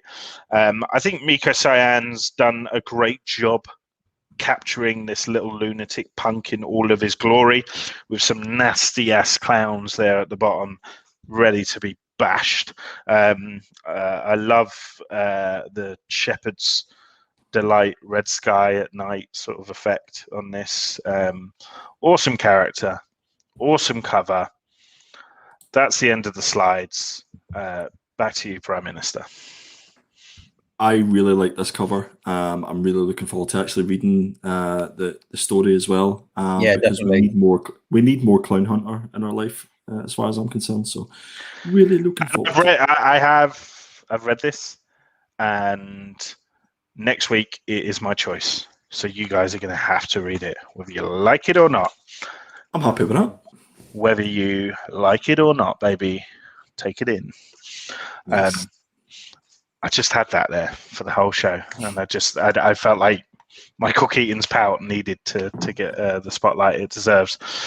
So we are at the 1 hour and 55-minute mark. Sorry, I just had that sitting there, and I just thought that people needed to see Ether issue number 1. None of those compare to the Keaton pout, guys. Or some of this goodness. Sorry, no, keep going. Please do, guys, give some support to notquitemint.com, which is run by this handsome fellow down at the bottom. And you can save yourself 10% by using the code Geeky10. And Tom, I believe that Clown Hunter cover is on there. It is, I mate. haven't taken them all yet. No, we have. I think I've got 10 in stock. So yeah, head over. I haven't set them up yet, so head over to Not Quite Mint tomorrow afternoon if you want to grab one, because that'll be on there. We've got a current deal going on at the moment. So if you buy 5 comics, your 5th comic is half price. There is a sale coming where it's going to be buy one get one free on the variants. So stick around for that. What else? That's about it, really. But do head over and check out the crates, because I've got the Ultimate Fallout crate, which comes out in September. So you get 6 comics, you get 1 Virgin cover, 2 trade covers. Ultimate Fallout 4, you either get a King Shark Suicide Squad issue 1 or a Star Wars Bosch, and then you get 1 random comic. You also get a art print from Aquamints, and you also get a brand new exclusive print from myself of Miles Morales in that box. Nice. And then also in October, we've got the Slaughterhouse box, which is exactly the same, except for you get a House of Slaughter issue 1. You might get a 1 in 10 red foil variant. You might also get a 1 in 25 foil variant. You also get a other key comic of that month, which I think is another Star Wars book. So that's guaranteed in there too. And you also get another brand spanking exclusive art piece by me of Erica Slaughter in that box, which you can't get unless you buy either of those 2 boxes. Wow, mic drop. Wow. There you go. Awesome. I can't beat that, but I can promote my stuff to the same effect. I will be going live, as always, on Monday evening at 8 p.m. BST, the only ST that matters, guys. Remember that. And I will be joined by Peter, the Ginger Geordie Geek, aka Triple G Comics, as we review the film of choice for It's Not That Bad. And that film of choice is Thor: The Dark World. That isn't that bad. It's, well, there you go. Therein lies the dilemma, and I'm quite looking forward to kind of unpicking that dilemma with Peter on Monday night. So please do head over to my channel, Attention Seeking Geek, to check that out. We are getting some queries now about the Killer Comics show merch. All I can say is we are working on an overseas factory at the moment, just trying to round up as many children as we possibly can to kind of get going on that, and obviously at the right pay and stuff. And also, I want to exclusively reveal that when we do the Shang-Chi review, guys, I will be in a Shang-Chi costume, not as Shang-Chi, but as a character from that film. It's a WIP as we speak. There we go. If that was a reason to watch, then that's a reason. Andy, is there anything new going on, or is it business as usual over on the Instagram at perpetual.comics? Business as usual. And for everybody who's watching who isn't following me on Instagram, I've dropped my link, and I would love if you could come over and give me a follow, because that's where you will see most of my shenanigans, unless you come over here on Thursday. But no, guys, I just want to take a minute to thank everybody in the chat. It's been fantastic. Each and every one of you that comes and supports us week in, week out, and even everybody, all the new people that we've seen, we really appreciate it. So make sure that you do hit that thumbs up. If you haven't already subscribed, please make sure that you're subscribing to Geeky Guy Comics. And if you don't want a thumbs up, you want a thumbs down, just make sure that you put a comment letting us know why you're thumbs down. That would be awesome as well, because we love the interaction. We want to make this better. We want to learn and keep this show as good as it possibly can be. And I'll leave on one final word. Be kind to everybody. Can I just say one extra thing on the ad on what Andy just said? I just want to thank everyone. You ruined this moment now. Charlie, a really nice message. Well, thanks, Ben, because that's really shit, isn't it? I was just going to say thank you to everyone that left Charlie a really nice message in the comments, because he will really appreciate it. We will pass them on, and it does mean a hell of a lot to him when you guys come and watch this show, hitting the thumbs up and making sure you like everything. It really does mean everything to him. So thank you ever so much. 100%. Absolutely, guys.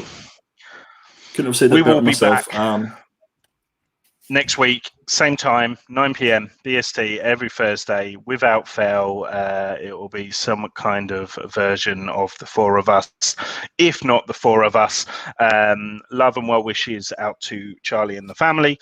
Love and well wishes out to you guys as well. So thank you very much for watching. Until we next meet, guys, stay geek and stay proud.